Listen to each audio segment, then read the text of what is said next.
Yes, yes. Yes, here we fucking go. Hello, boys and girls. My name is Anna. Welcome to the No Club. Let's get in the know. There is a fucking hissing sound right behind me from my radiator. If you don't shut up, you don't shut your mouth. How you doing today? I'm feeling myself, since you asked. I'm feeling okay. I'm feeling really spacey, really heady. I don't know what the fuck that's about, but I think I've mentioned it before, and I'll say it again. I'll keep saying it. I'll talk about it till the cows come home. Ever since I got COVID, my brain has been foggy. Foggy geezer. Okay, that's how I feel. Is this like, and like, you see what I mean? Like, my brain is like, like I'm thinking of too many things at once, and I can't get my thoughts out. But I feel like the camera is a little bit too high. Am I crazy in thinking that?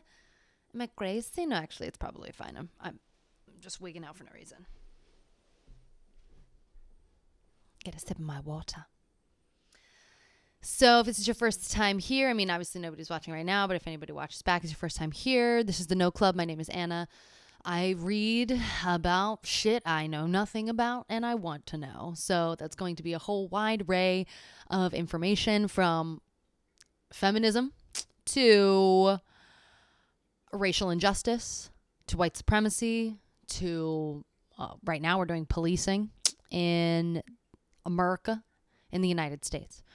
And hopefully I'll be able to get into some, because all these things come together in like this big puzzle to understand what is going on around us. Because I don't feel like I fucking know. And you can take that to the bank, baby. I know this shit for sure. I know this. The most powerful weapon is an informed people. Knowledge is power. Your voice is power. Seeking out knowledge for yourself is certainly a luxury that not many of us can afford. But I have to say, and I've heard other people speak on this as well, TikTok has been a blessing, a godsend, if you will. And I don't have a religion, but it was a godsend. And at first I was like, no, I'm not getting on that thing. You know what I mean? Like, I don't want to do any dances. I don't want to do the whole rigmarole. It's for the kids, for the chillins. But it has been incredible because, and I heard somebody say this on TikTok today, and it is 100% true, especially in this crazy time. It has been the biggest amplifier or microphone to marginalized communities. And also, I'm just going to throw myself in the ring of layman's, just the lay person, your average Joe Schmo, to get their voice out there. And also, which is great, like something like this, like social media has really brought people who couldn't have a voice before can now speak and share their experiences. And it's, wow, is it eye-opening. It has also been the biggest microscope to the decay of society, specifically the United States. All of society, but like that's what we're really getting into, really understanding what the hell is going on here, because it's a scary place. Just want to double check my mic was on. It's a scary place to live, and having more understanding, like I said before, is the greatest weapon against the powers that be. And something that does give me hope is the fact that military and police, I can't even think of the right word right now. That fucking whistling in the background is so distracting. I have to turn it off. I have to try to fix it. It's like, it is so cold in New York today. Like, for the first time in all of winter, first time of our global warming season. Oh, I meant recruitment. Recruitment, that's the word I was looking for, is substantially down because people know now it's a fucking sham. Government doesn't give a fuck about you. Yeah, there you go, baby. See, now it's done. I swear to God, it'll start back up again. I go through this whole thing with my radiator. But that certainly does give me hope. Did you see me almost eat shit? Is that recruitment is down. And Gen Z is on so much social media. They grew up with it. So they're definitely very, very well informed. Granted, it does, you got to take the good with the bad. And then there's a ton of unintelligent people. I mean, it's a free space, or, as free as it can be right now. At least when it comes to TikTok, other things are more censored.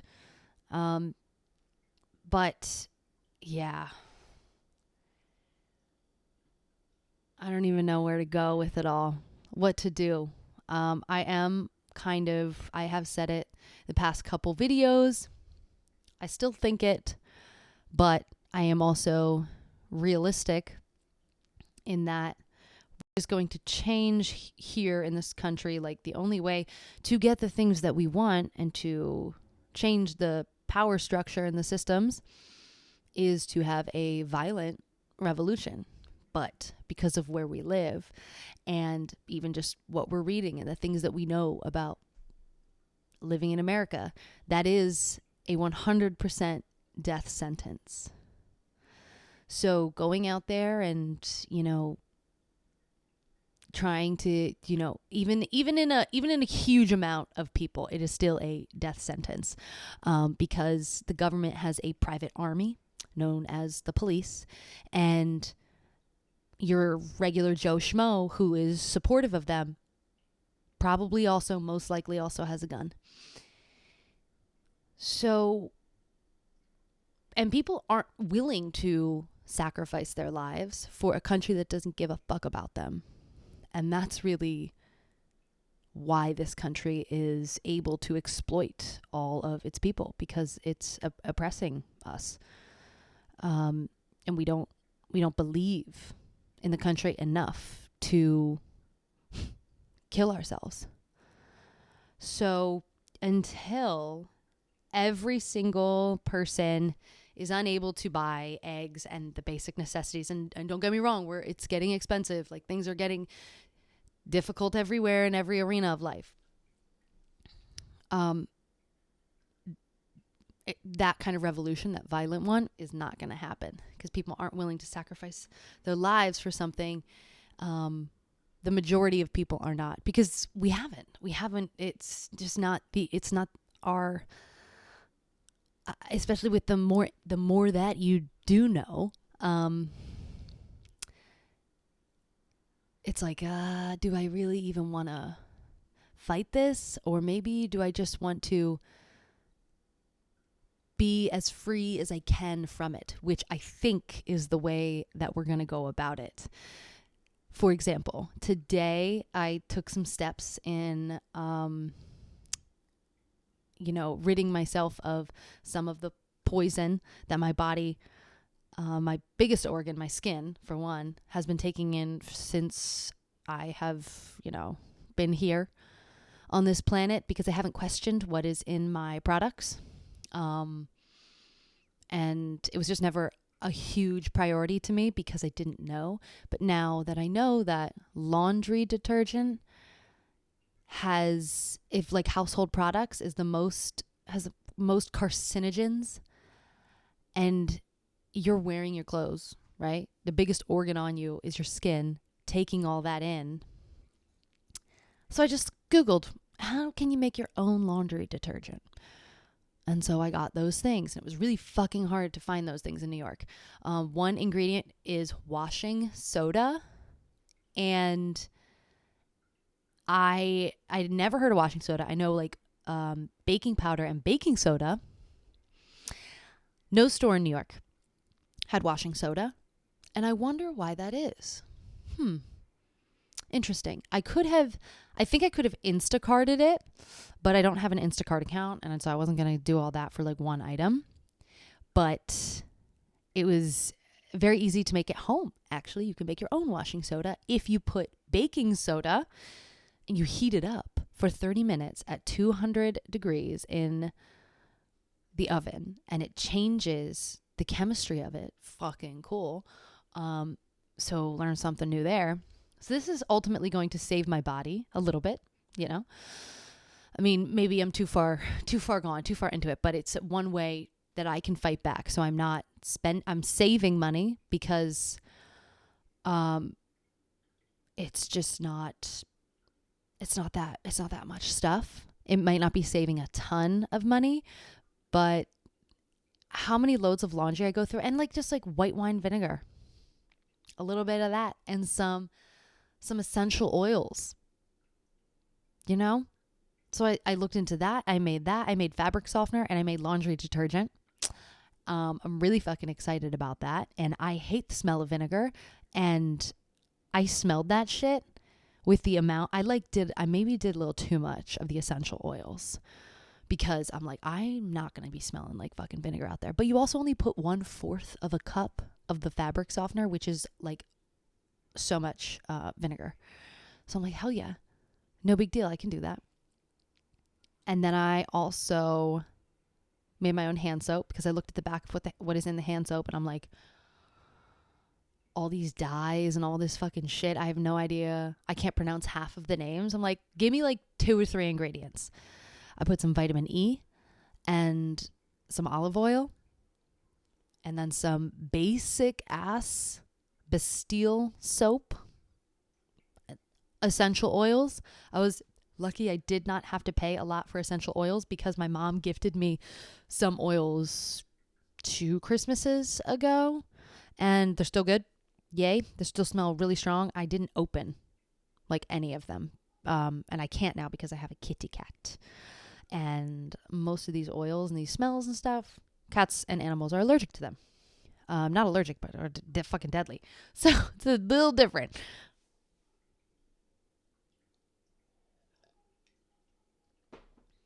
But yeah, did the hand soap thing. Did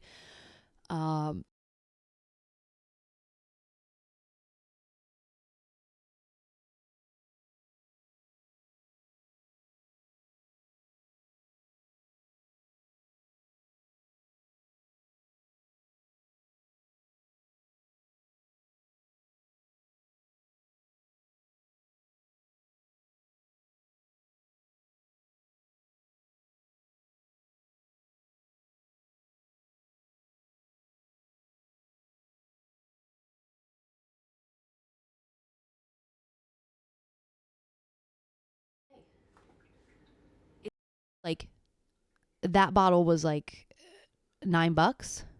And if that's the thing that I need to get all the time, and I have all the other ingredients, and that one soap does both of my hand soap and the washing one, you know what I mean? Like it ends up working out. That's one thing. Another thing that I found out is that there's like PVC in your fucking shower curtain. So I didn't know that. And every time you turn on the hot water, you are like inhaling toxins. Great. Love to hear it. Absolutely stunning. So I haven't invested in a hemp one yet, because they're like $100, and I don't have $100 to just throw at a shower curtain right now. But I will be doing that. I'm excited to do that. Found out also PFAS, those forever chemicals that DuPont has tainted every single human being on the planet with. Fun. Super cute. Is also in most floss.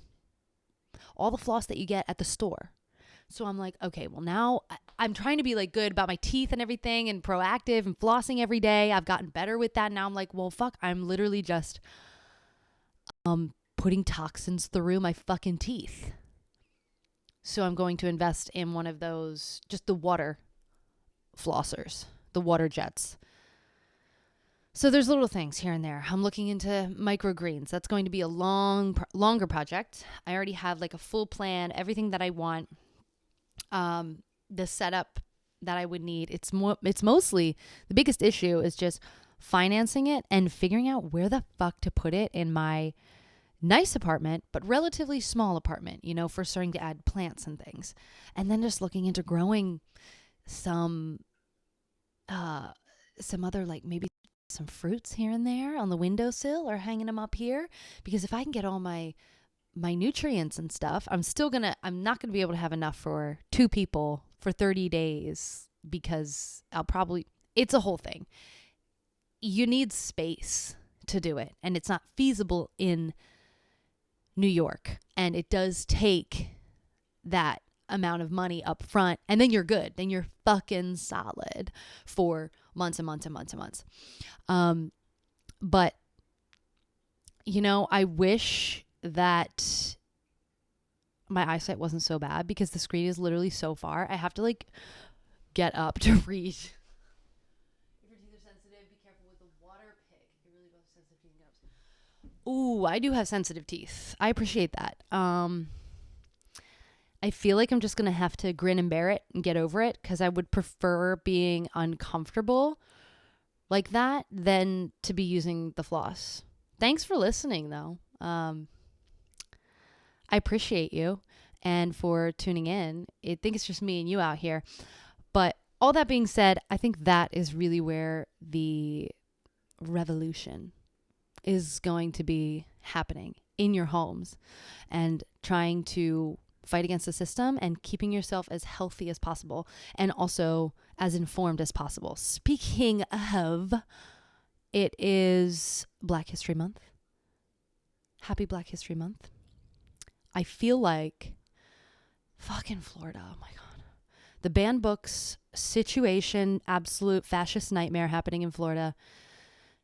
Some of those books, a lot of those books on the list are Black authors. I feel like I should read some of those AP history books written by Black authors, but I do not have history books. I don't want to think about AP. I don't want to think about fucking high school anymore, college even. But hey, you know what? This is why I started this, to, push myself to consume more information, to be more in the know, hence the title.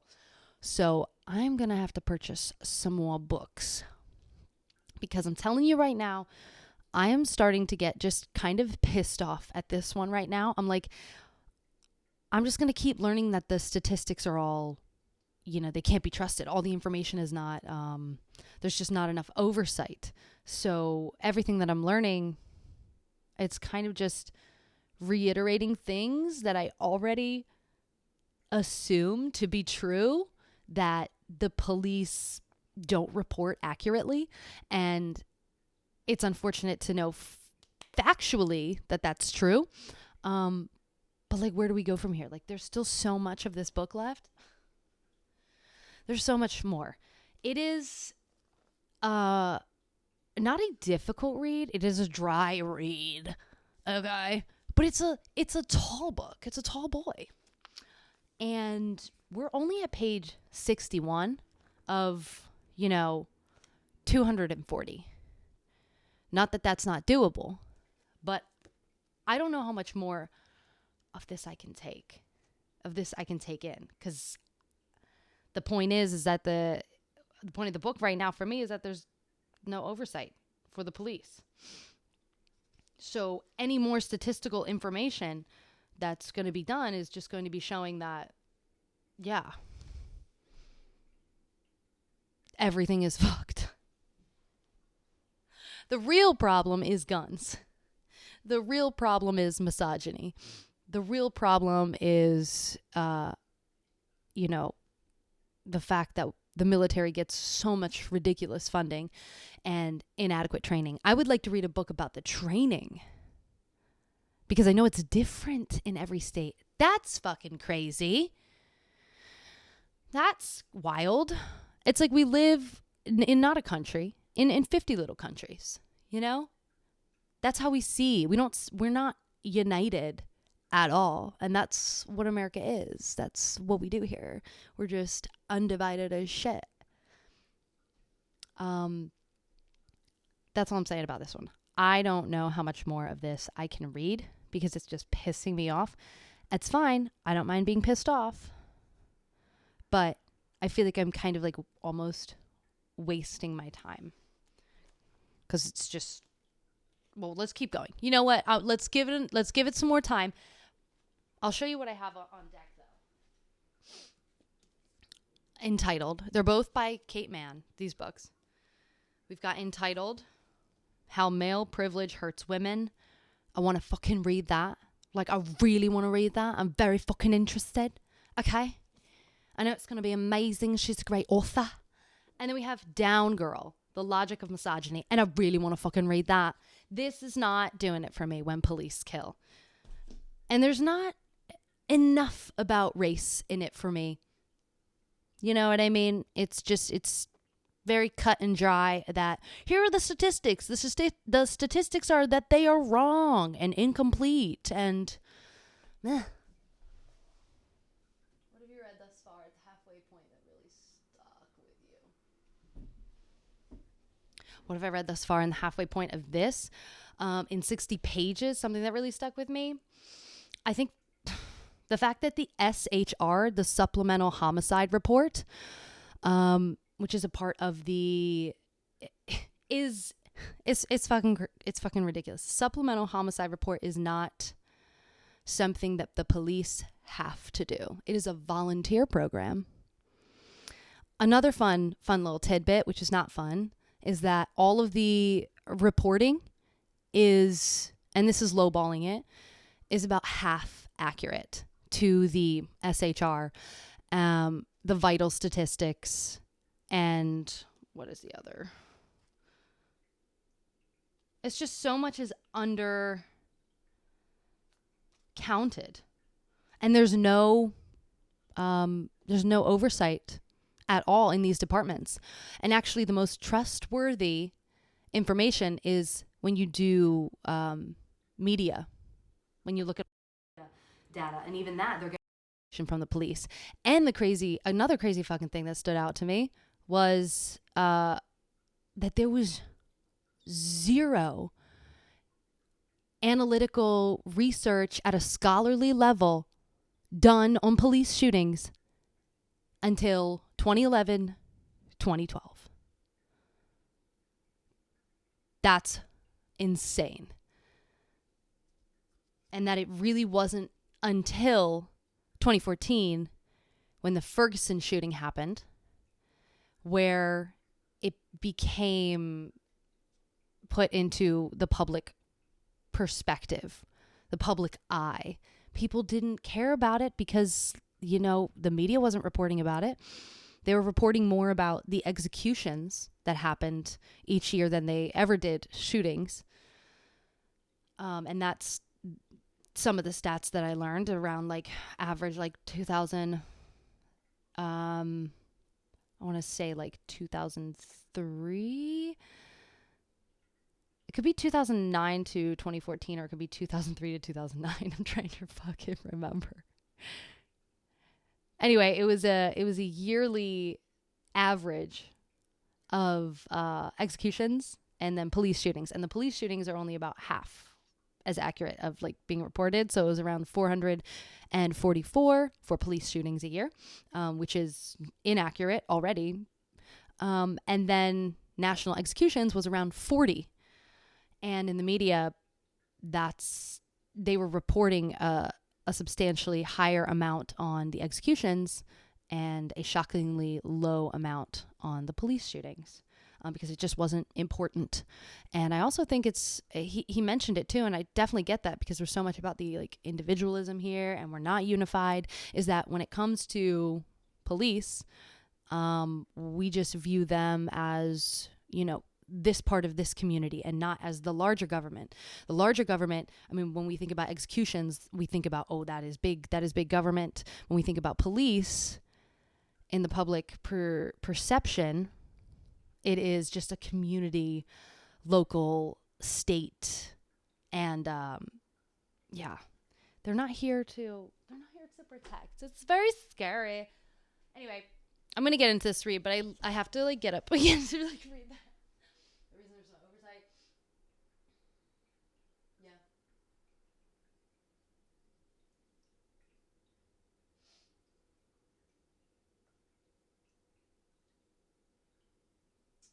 Yeah.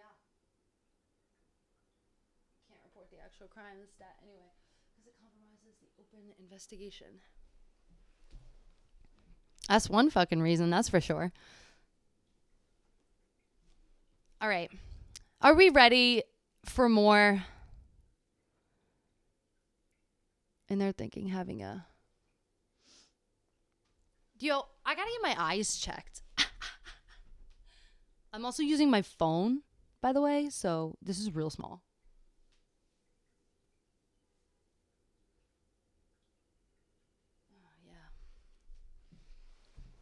Yeah, seems real smart. Just like the police.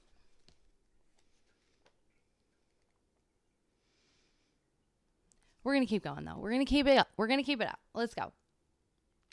The precipitating threat. All right, now we're going back probably to this Guardian sample that he was using, comparing single officers when they show up to a case, and then when a bunch of other officers show up, two or more. Using the Guardian links to media coverage, we were able to find descriptions by the police of the attack or other event that was the immediate precipitant of the officers' use of lethal... Whoa, words. Hold on. Shut the fuck up. Drink some goddamn water and slow down. These are words to myself. Gotta relax. Maybe I didn't eat enough today. That happens. Okay, I'm going to start over. Using the Guardian links to media coverage, we were able to find descriptions by the police of the attack or other event that was the immediate precipitant of the officer's use of lethal force. Table 3.8, okay, so we have a new table now, breaks down the narrative accounts by police of the threat that provoked their actions in 8 categories. Ooh, 8 categories. Good time. This account is almost always that of the involved officer or a departmental spokesperson and is rarely supplemented with other accounts or mention of investigation. I will show you the table, but I want to get to the information first so I can better understand it. The most common precipitant in the police account is that the suspect either pointed or discharged a firearm at the officer. This alone is the critical fact in 40% of all killings. In an additional 24% of all cases, it is said that the suspect brandished a weapon, that's in quotes, a description that covers a wide variety of weapons, as well as an equally wide variety of proximities to the potential injury of the officer that the term brandishing can convey. In an additional 17% of case narratives, the officer says that the suspect was running toward or charged him like a horse. I don't see anybody charging at an officer ever. I've never seen it. I've never heard of it. Him or her, 13% of cases, or was driving a motor vehicle toward him or her, 4.3%. I mean, sounds like a fun Friday. In another 14.3% of cases, the threatening circumstances are not described with any specificity. Okay, terrifying. The account may report, without mentioning a weapon or attack, that the suspect made a sudden suspicious movement. What is a suspicious movement? Because me just being myself, I could do something like that. That's suspicious of erratic behavior. And that's just who I fucking am. I'm not a threat. I just got a lot of energy and I need to get it out. 6%, or report that the suspect was combative with police. What? Saying like, no, you can't search my car. You're being combative. 4.9%, or ran away. 3.4%. Now that is something that I would do. I have been known to run away when I get too drunk. So in 12 of 446 cases where the threat is described, the official account claims that the suspect had endangered the lives of others. That this merit mentions in only 2.7% of all cases suggests that in the overwhelming majority of all circumstances that produce lethal force by the police, more than 95%, it is the police who are believed to be at risk. Okay. For this reason, in situations, I don't know how much I believe of that. For this reason, in situations where police are the target, I think that they think that that's the case, but are they actually at risk? For this reason, in situations where police are the target, okay, it is the vulnerability of police and the defenses available to police rather than to private citizens that should provide the decisive information on whether deadly force by the police is necessary or can be avoided. I have to reread that because I'm not sure I agree with that. For this reason, in situations where police are the target, it is the vulnerability of police and the defenses available to police rather than to private citizens that should provide the decisive information on whether deadly force by the police is necessary or can be avoided. I mean, yeah, because they're in power. Okay, sure, yeah. I hate this word. I've hated this word my whole life. And it sounds like one of those goddamn clouds. Okay, I'm cracking myself up. I'm getting a little excited right now when I get into my reading mode. And I find words that I like and I don't like. Cumulonimbus. I don't really vibe with that word. And this one kind of sounds like it. Cumulative. Whenever I see it, it pisses me off because I have to take a pause. And I don't like that I have to take a pause because I'm working on my patience. It's definitely gotten better. The cumulative deficiencies in most of the accounts of why police officers shoot are problematic. Thank you. The accounts usually include only the police perspective. Hello. Yes, I'm God. Hallelujah, he said that. And are rarely based on independently verified information. Yeah, how would we even have access to that? It's just like such a power imbalance. Many of the accounts use non-specific language, such as when they indicate that a weapon was brandished, a target of police force was combative, or a gesture was sudden and threatening. Yeah, like that. Words mean different, descriptive words mean different things to different people. And if you're the one in power, you can just make shit up. And that's what the police do. Extent of police use of deadly force. A critical dimension of the police use of lethal force is the extent to which an attack is ongoing and the total amount of deadly force used. The extent of force employed is an important indication of what level of injury was intended. Right. And it can also be a substantial importance in determining whether actions taken during confrontations were justified at law and authorized as a matter of administrative policy. Administrative policy is that you can kill that person for, reaching into their pocket to get a stick of gum.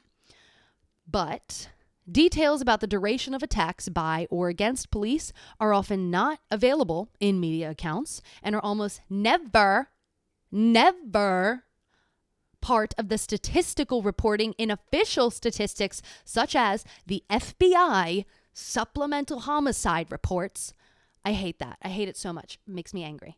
The U.S. vital statistics data or the BJS arrest-related death stats, which are the only 3 pieces of information from police that we have about everything that goes on there. From the internal side. The external side is the media. How much can you trust them motherfuckers? Not that much. The Guardian links to media provided data on the number of shots fired by the police in only 161 cases, or fewer than 1/3 of the shooting deaths that were reported in the same data set. And this is why this book frustrates me. I mean, it's good to know that we do not have access to accurate information anywhere, and we will never, from what has already happened, from our history from the past. There's no way to have access to it because it was never fucking reported on accurately by anyone. It is good to know, but it does piss me off, and that's why it's hard to continue reading, because it's like we come to the end of like a section and that you just keep hearing the same things over and over again. What do we do moving forward? I don't know. As a public citizen, I don't know what the fuck we do. But I do know that the police are not going anywhere anytime soon. They are so much a part of the United States. So I suppose because they're not going away anytime soon, fixing some of these issues will be important. Maybe there should be an oversight, an independent team of people that go in and make sure everything is being accounted for when it comes to exactly what happened. And yes, that's why we have cameras too, so we can actually see what the fuck is going on. But cops have been known to turn their cameras off. It's just too many guns here. That's really what's gonna just take away everybody's guns. You know what I mean? Or at least put some goddamn restrictions on them, for Christ's sake. I will curse.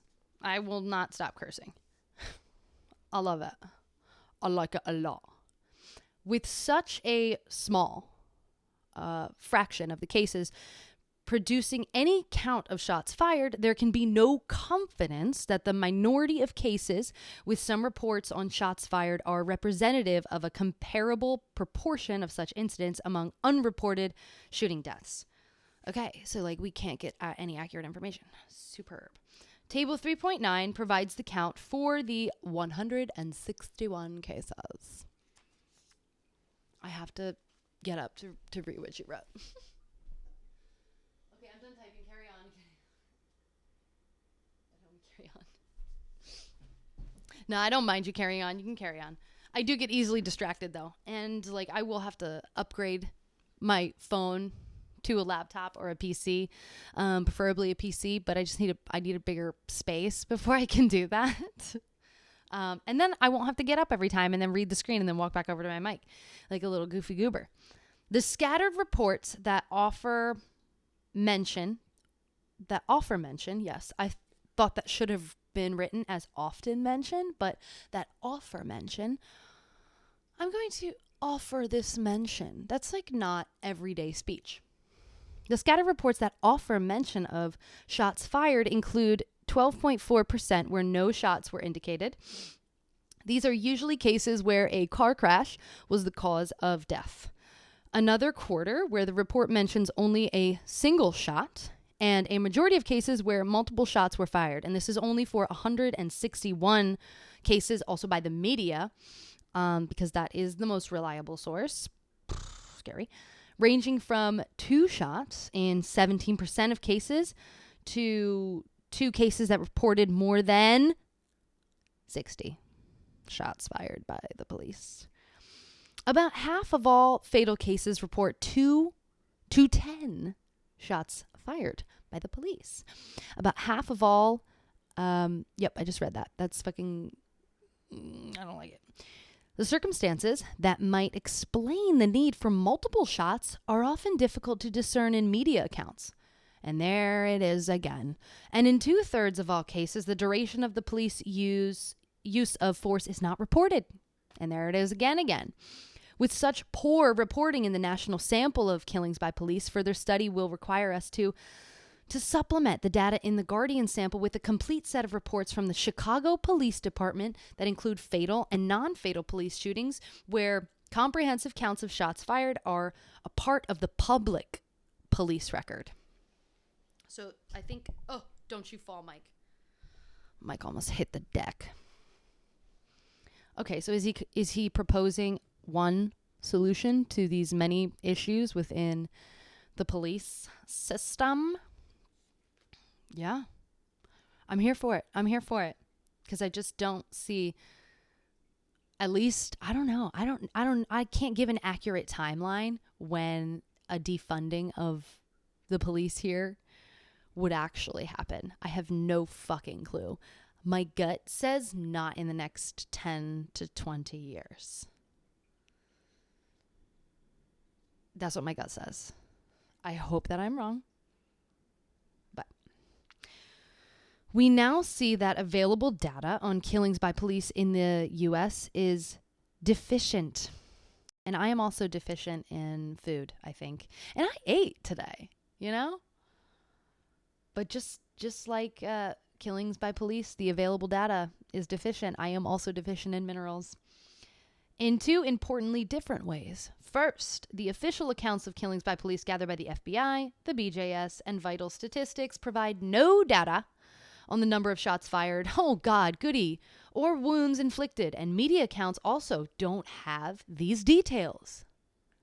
So who the fuck does? Do they even keep a record of these things? Do they care? This information is goddamn motherfucking critical. It doesn't say that in there. You know, I added the curses. In individual cases, in determining whether the extent of deadly force was used was necessary. When is it necessary to kill someone? 60 times. Shoot them 60 times. When is that ever necessary? I'd venture to say never. Well, call me crazy. I know, radical idea. This information is critical in individual cases determining whether deadly force was necessary, but it's also important in the analysis of aggregate patterns. That's what we're trying to do here. Analyze this data, and all of it is deficient. And that's what pisses me off about the book. But it's also like, it should piss you off. It's just, I don't know if I can read 200 more pages of this. In findings out why there are 1,000 killings a year in the United States, that's lowballing it, by the way. Second, even if the official accounts were to include precise data of the number of wounds and shots fired in police firearm killings, the absence of information on non-fatal shootings by police would be a major limitation on what is known about how often police shootings kill and what elements of such shootings increases the chances that a fatality will result. We can't, so basically he's just saying we can't analyze any of this shit. We don't have access to this goddamn information. Because a statistical account of fatal incidents excludes all the cases where the victim survived, it cannot be an acceptable database for determining the important variable features of police killings that influence how often they kill. I need a sip of water.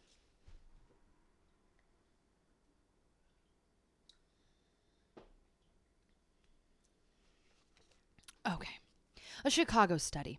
While there is no database available on both fatal and non-fatal shootings that can provide data on a nationally representative sample of shootings by police, both fatal and non-fatal, the Chicago PD has made its reports of all critical incidents of police shootings available for the 7-year period from 2007 through 2013.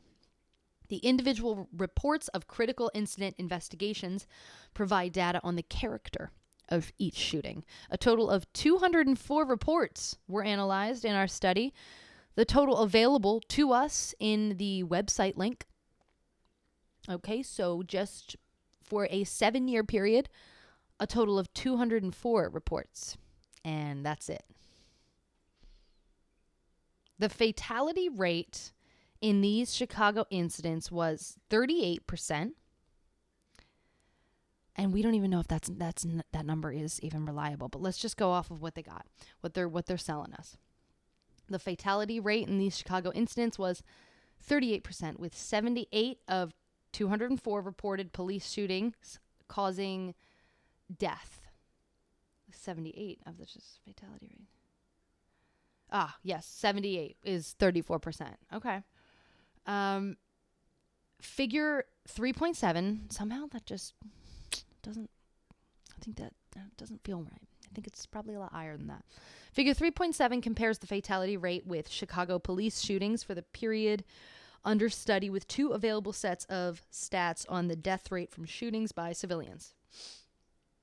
The death rate from police shootings is 38.2% compared to a 14.3% rate in a earlier study of gun assaults and homicides in Chicago, and a 12.7% rate when gun assaults and gun homicides reported to the FBI are combined.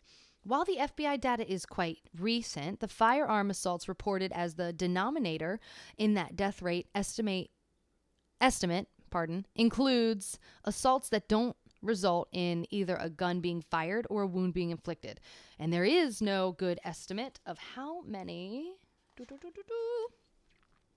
of these zero death rates events reduce the total death rate in the FBI data to 12.7%. So the true death rate when shots are fired and wounds result is underestimated, and the FBI estimate in figure 3.7. And the difference between the civilian death rate in 2013 and the Chicago police rate is greater than it would be if non-wound assaults could be eliminated from the FBI total for 2013. The middle bar in figure 3.7 reports the fatality rate from shootings that produce wounds from a Chicago study completed more than 40 years ago, which is, I think, also from another book that Zimring wrote. He's quoting himself. The death for all shootings was reported as 14.3%, about one death for every 7 woundings, and much less than half the 38.6% police shooting death rate. There we go. We have no more recent data that excludes non-shootings to supplement this ancient information, but the deletion of non-wound assaults from this study makes the 14.3% estimate more plausible than the aggregate data from 2013. We also don't know, of course, whether the police shootings in Chicago are representatives of shootings by police in all other localities or in a national total. So it's like, again, we don't have answers, just more questions. But the detailed information in both Chicago samples can help us ask why the police shootings are more than twice as likely to produce a death. And 2 of features that increase death rates in the 1972 study also help to explain why police shootings have higher fatality rates. One element that increases deaths from police shooting is the high caliber of all standard issue police firearms. Yay! The 1972 study showed that small caliber weapons were commonly used in civilian shootings. That's 1972. Okay, let's update it here. And you can can't you buy like an AR-15 or whatever? You can go to Walmart and get some heavy artillery because you're a patriot. And that 22 caliber firearms had half the death rate of 38 caliber weapons or 9mm pistols. The standard issue police weapons in Chicago are uniformly high caliber. The second contrast between civilian assaults with firearms and police shootings that increases deaths from shootings is the proportion of multiple shots fired and wounds inflicted. Only a minority of shootings in the 1972 study produced multiple wounds, but when multiple wounds happened, quote, the number of wounds inflicted in a firearm attack has predictive value as to the death rate. Yeah, you shoot more into someone, they are going to fucking die. End quote. I added my own in there. The civilian study only reported single versus multiple wound attacks. 87% single versus 13% multiple. But the analysis of the Chicago critical incidents produced a much more detailed breakdown in the number of wounds inflicted as shown in figure 3.8. I need more water.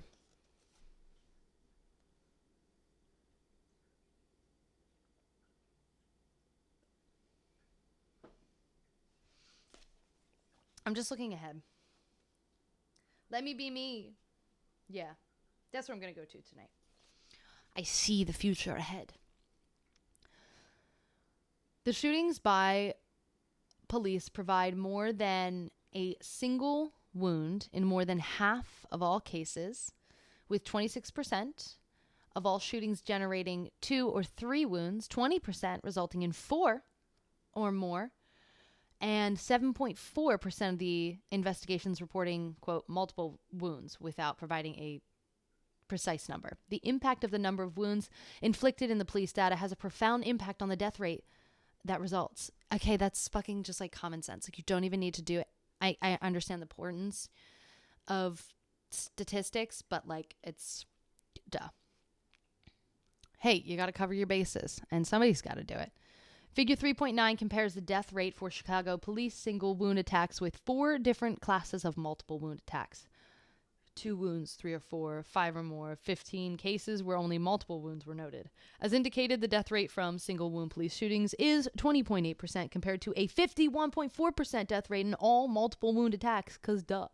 What the figure shows rather clearly is that each increment in number of wounds suffered produces higher significant elevations in the death rate per 100 attacks. Add a second wound, and the Chicago death rate increases from 1 in 5 to more than 1 in 3. Add more, death rate increases to 56% and then to 74%. The very large proportion of all shootings that result in multiple wounds has a profound effect on the total death toll from Chicago police shootings. Consider that if each of the 204 shootings by police in Chicago had produced only a single wound, the expected death rate would have been 42 persons instead of 78 deaths that resulted from the actual mixed types of police wounds. So the mix of multiple wounds that is indicated serves almost to double the death toll from police shootings because they can't control themselves. On the other extreme, they're not like, they go to school. They're in the academy for 6 months? It takes something like 6 months, and no time at all, actually. You can kill somebody in America just for the hell of it. You might not get away with it. There'll be consequences, but if you join the police academy, there's a good chance you might get away with it, actually. And it only takes you 6 months to do. To save a life, you got to go to school for at least 10 years.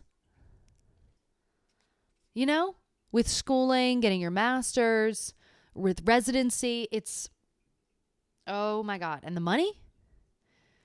Shit, but it's fucked. It is so ass backwards. I lost my place. I got distracted. What is not now known, those tricky 3 words put together, not now known, is the proportion of all police shootings outside Chicago that involve multiple wounds. But there is no reason to suppose that Chicago is unrepresentative of other police departments. Okay. I don't know why. The current data shows that police infliction of multiple wounds is a major risk factor in civilian deaths, and this important finding demands that data on the number of shots fired and wounds resulting in police shootings, fatal and non-fatal, must be carefully reported in all statistical programs that considers the death toll from police violence as a critical issue to be addressed. That's why it's fucking important to know. The geographic spread of police killings and police deaths. The 6 months of accumulated reports of killings by police is not sufficiently large to permit meaningful analysis of police killings for individual states or cities, but the number of cases does permit the measurement of regions within the U.S. to compare rates of killings by police and killings of police as well. Table 310, which compares the regional distribution of population in the United States with the geographic distribution of killings by police, as well as killings of police, indicates some divergence in the distribution of killings of police among the 6 regions, and the Northeast states showing a rate of police deaths 1/3 less than their population would predict, while the Pacific and Midwestern regions had slightly lower rates than population shares. Okay. He's got to slow all that down for me because that was a lot of information. Break that motherfucker down. The Southwest mountain states had somewhat higher rates of police deaths from 14 to 34% higher per 100,000 citizens. The ratio per population of police deaths was twice as great in the highest rate region, the South, at 138, as in the lowest rate region, the Northeast, at 67. The regional differences in the rates of civilians killed by police were higher than for killings of police. The lowest civilian death toll was in the Northeast, with a rate of killings by the police that was only 57% of the rate the region's population would predict.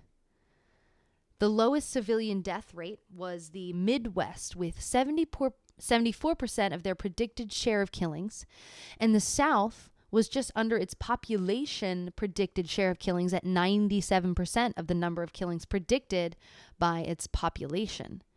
The Pacific and mountain regions had 25 and 29% more killings of civilians than their population rates would predict, and the southwestern states produced a rate of civilian killings that was 176% of their population share. I want to know how he fucking found all this information, how he did all these. This is intense. I should have continued with statistics because this is awesome, and I want to know how they gathered all this information. Okay. Where was I? Here we go. The ratio of lowest to highest region for killings of police was 2-1 from highest to lowest, 134 to 67, while the regional differences in killings of civilians had a much wider variation, with the highest region, the Southwest, at 176% of average per population, and the lowest region, the Northeast, reporting at a rate of 57% of average, a highest to lowest ratio of slightly more than 3-1. There is a positive relationship between rates of deaths of police and killings by police, with the Midwest and Northeast being lower than average for both types of violent death. But the southwestern states have a much higher level of killings by police than rate of excess police deaths.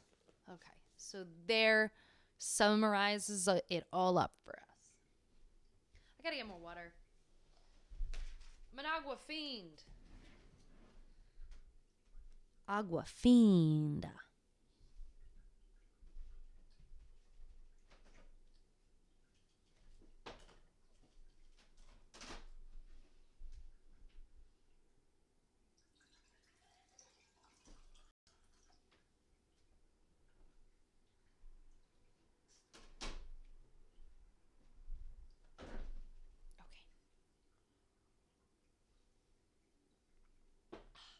Delicious.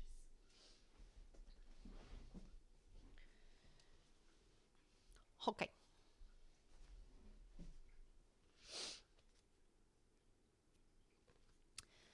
Variation among cities.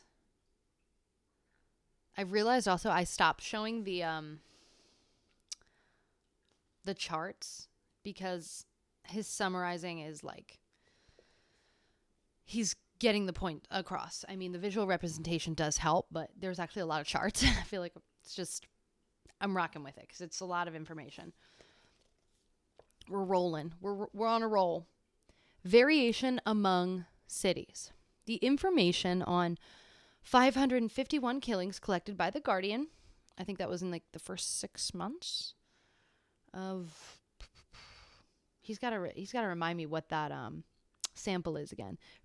Collected by The Guardian is not sufficient to permit meaningful city-level comparisons, but the FBI supplemental homicides reports can be used to create long-term data on killings by police for 13 of the 15 largest cities in the U.S., and data published by the New York City Police Force enables reports from 14 of the 15 largest U.S. cities.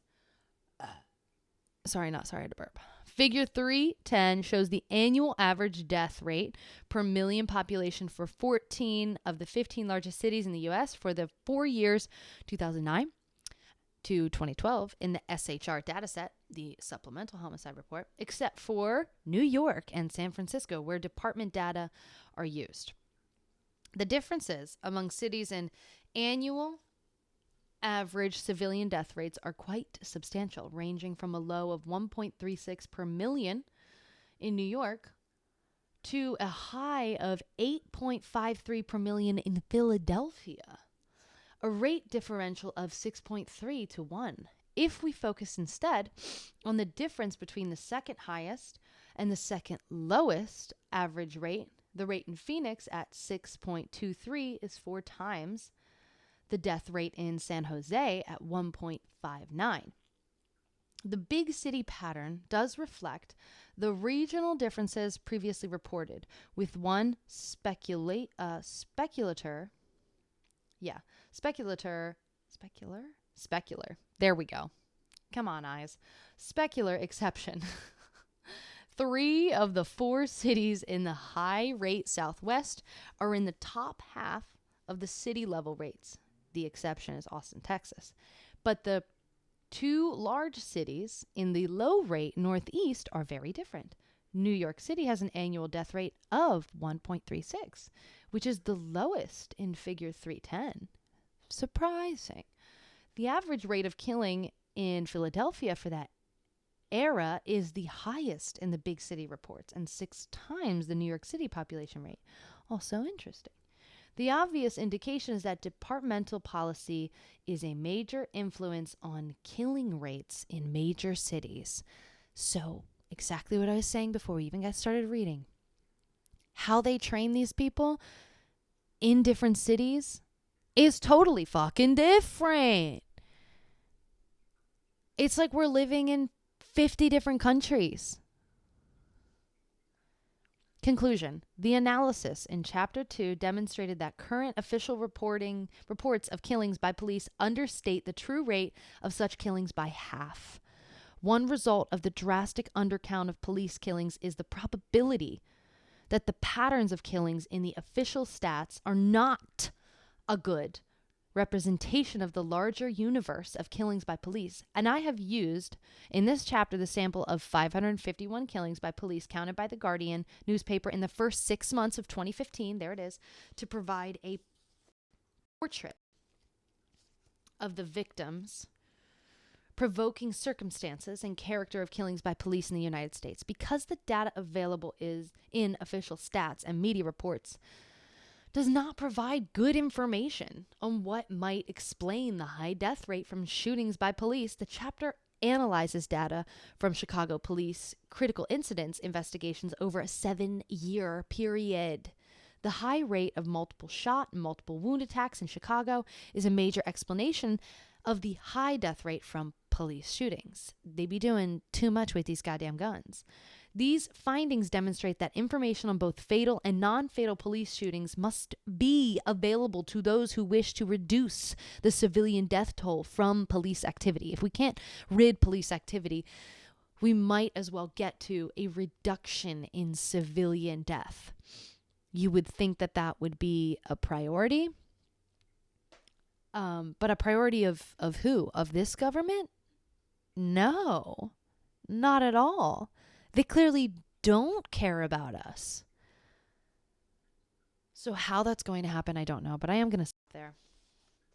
It was a great summary. Again, it's a tough read for me because it is dry. It's, a lot of statistics. It's not like the most fun. It's not flowery language. I think I've said police shootings and police killings over. It's like 1/3 of the book at this point.